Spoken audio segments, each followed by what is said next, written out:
No caminho do restabelecimento das coisas decentes, honestas e corretas no país, alguns pastores, não vamos dizer todos, e nem todos são evangélicos, embora se digam como tal, estão se contrapondo porque querem privilégios que foram dados pelo naturalmente inelegível, e isto para ganhar votos dos evangélicos. É isso que nós vamos tratar hoje no nosso Rapidinho das Notícias do dia 19 de janeiro de 2024. Mas antes, vamos pedir, como sempre, que você valorize o nosso canal, o Visão Brasil. Se inscreva nele, se você não se inscreveu. Ao se inscrever, clique lá no sininho, coloque todas para receber nossas notificações. E você também, por favor, coloque desde já o seu like, se você estiver no YouTube, o seu coraçãozinho, se estiver aí pelo TikTok, se estiver pelo Instagram, e o seu dedinho positivo, se estiver no Facebook, porque isso ajuda a alavancar o vídeo, o canal. Também comente e compartilhe o vídeo para que ele chegue a mais pessoas, porque o nosso trabalho aqui, o meu, o seu, que nós compartilhamos, eu produzindo conteúdo, você assistindo e analisando, comentando, criticando e fazendo com que ele chegue a mais pessoas, nós estamos trabalhando juntos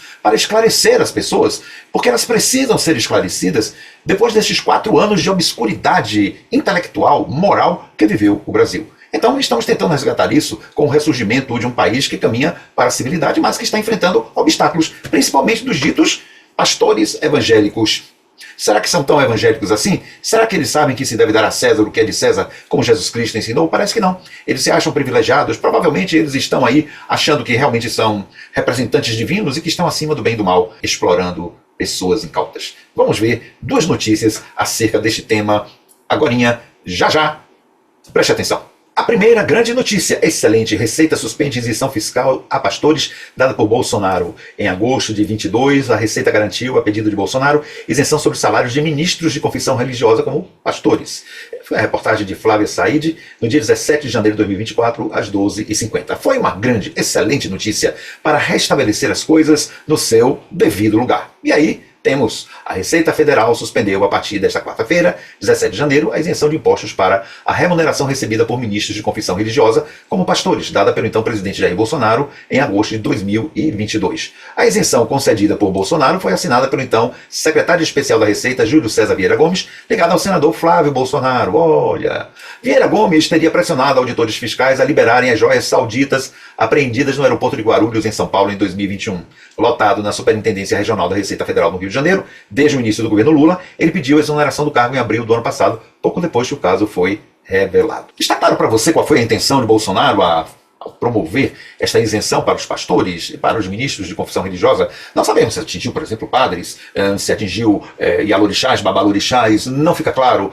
Nenhum deles reclamou, pelo menos até o momento, a volta da cobrança de impostos sobre seus possíveis rendimentos, também não de médiuns, de expositores espíritas ou de monges budistas. Quem está reclamando são os pastores ditos evangélicos. Como dissemos, se esquecem de que Jesus disse que se pague o tributo, sim, dê a César o que é de César, a Deus o que é de Deus, mas parece que eles gostam mais de somente receber em nome de Deus, sem pagar nada a César e nem a honrar a Deus. Eles são aproveitadores e aproveitador foi o decreto do governo Bolsonaro, e a gente vê o que foi esse movimento feito pelo inelegível e pelo então secretário da Receita Federal, que estava envolvido no roubo das joias. Então tudo fica sempre muito suspeito e, claro, suspeitos mais ainda os pastores que querem a continuidade da mamata. E mesmo que haja pessoas de outras profissões religiosas, não importa, isto é mamata, porque todo cidadão deve pagar imposto de renda conforme consta para todo mundo, a partir dos seus rendimentos. Ah, mas porque ele prega a palavra de Deus, porque ele ajuda pessoas a ensinar, então que se retire dos professores, por exemplo, um imposto de renda, porque os professores ajudam pessoas a construir um país, coisa que nem sempre pastores evangélicos ou de qualquer religião fazem. Eles fazem profissão religiosa. O Brasil é um país laico, não tem nada a ver com religião. Deveria até, quem sabe, começar a cobrar imposto de algumas igrejas que são muito, muito ricas e que tiram esta riqueza da onde? E passam isentas, criando canais de televisão, criando, enfim, meios de comunicação a partir do dinheiro que oferem dos seus profitentes, dos seus crentes, daqueles que acreditam na pregação religiosa. Mas para completar o quadro do cinismo destes ditos pastores evangélicos, vamos ao segundo tópico, a segunda notícia dada pelo Metrópolis. Vamos lá! Para completar a desfaçatez da situação desses pastores ditos evangélicos, eles não são pastores, eles são lobos vestidos de pastores, está aqui. Notícia dada novamente pela Flávia Said e pela Rebeca Borges, no dia 19 de janeiro de 2024, às 11h57, portanto, pouco, foi atualizado há pouquinho, porque estou fazendo esse vídeo às 12 horas e 12 minutos. Evangélicos pregam diálogo para a volta de isenção fiscal a pastores. Representantes da bancada evangélica se reuniram com Fernando Haddad para discutir suspensão de atos sobre isenção fiscal a religiosos. E olha a cara deste Pacóvio. Deve ser, tudo indica, o Silas Câmara, do Republicanos, que é o partido do pastor, do chefe, do papa, sei lá o que, da Igreja Universal. O deputado Silas Câmara, do Republicanos, presidente da Frente Parlamentar Evangélica do Congresso Nacional, disse esperar o restabelecimento do ato sobre a isenção fiscal a líderes religiosos após diálogo com o Ministério da Fazenda. O parlamentar participou de reunião com o ministro Fernando Haddad e representantes da Receita Federal nesta sexta-feira, 19/1. É tão nauseante esta notícia que não precisamos continuar para o fim do que aqui estamos querendo comentar e compartilhar com você. Não fosse descaração, seria no mínimo uma indecência que um homem dito cristão e evangélico arrogasse para si, junto com seus pares de parlamento, um privilégio dessa natureza, quando eles fazem pregação, via de regra, para uma população pobre ou para pessoas que pagam muito imposto de renda neste país. E eles querem o privilégio. Eles se reúnem, são pastores que têm suas igrejas, ganham proventos de parlamentares e ganham proventos das suas igrejas, talvez de uma forma direta ou indireta, não se sabe. Mas eles estão aí pedindo isenção e diálogo com o Haddad para que este volte a dar isenção. Que se tire imposto de renda sobre o salário de professores, porque contribuem para o país.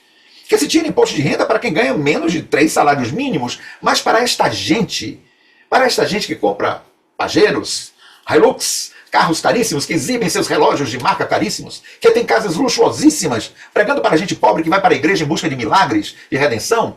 Bem, não se viu nenhuma frente parlamentar católica, nenhuma frente parlamentar budista, nenhuma frente parlamentar espírita, nenhuma frente parlamentar candomblessista exigindo a isenção. Tudo indica, então, portanto, que são os pastores evangélicos, estes que fizeram ativismo político dentro das igrejas e que fazem em favor do nazifascismo, da extrema-direita, e que deveriam ser proibidas de fazê-lo, porque lá não é lugar de pregação política, mas sim de sua pregação religiosa, e fora de lá.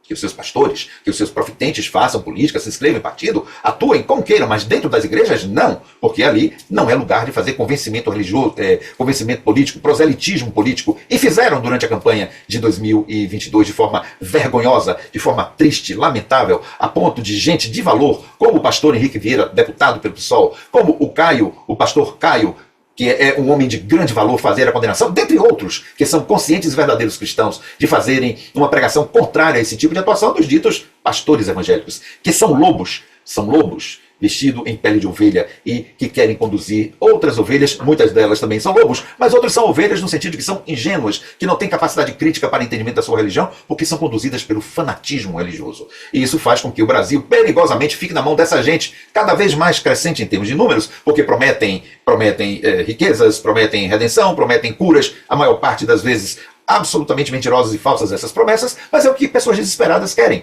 Um país pouco instruído, um país pouco racional, um país pouco racionalista que advém do processo da educação, tende a cair nas garras desses falsos profetas. E aí eles vão querer, claro, sempre usufruir das benesses e corremos o risco, sim, se não estivermos atentos, de sermos conduzidos para um país fundamentalista, governado por gente fundamentalista, que vai negar o valor do laicismo no país, na direção de um país para que atenda a todas as diversidades. É um risco que corremos e nós precisamos lutar contra isso. Não é lutar contra a crença religiosa. Ela é livre, deve continuar livre. Quem quiser, acredite no que quiser, ou não acredite. Isto é uma questão de consciência individual. Mas não podemos deixar que religiões ou grupos religiosos no país tenham privilégios e queiram governar o país de acordo com suas crenças. Um país civilizado é um país laico. Mesmo que ele tenha uma massa considerável de pessoas religiosas, isto é crença. Não pode intervir na política pública. Não pode ser misturado à vida pública, à vida da república. Uma república civilizada é uma república laica. Fora isso, não é república, é chamado Estado fundamentalista, como muitas correntes religiosas, por exemplo, do Oriente, o fazem nos seus territórios. Não governam para o povo, governam o povo sob o guante de uma religião. Jesus Cristo não queria isso. Ele disse, o meu reino não é deste mundo. Porque o reino de Jesus, podemos entender, é o reino da interioridade, da consciência. Portanto, ele não precisa de reinos em países como o Brasil. Ele não precisa que gente falsa, que diz amá-lo, que diz acreditar nele, que prega em seu nome, mas que querem um poder temporal. Ele não precisa dessa gente. Ele precisa de gente honesta, de gente ética, de gente consciente que haja como cristão, inclusive atendendo à sua orientação, ao seu ensino. Dai a César o que é de César. Ou seja, pague os seus tributos, deixe de ser vergonhice e dê a Deus, o seu coração, a sua consciência limpa, o que é de Deus. Um abraço e até outra oportunidade, hein? Continuamos na luta.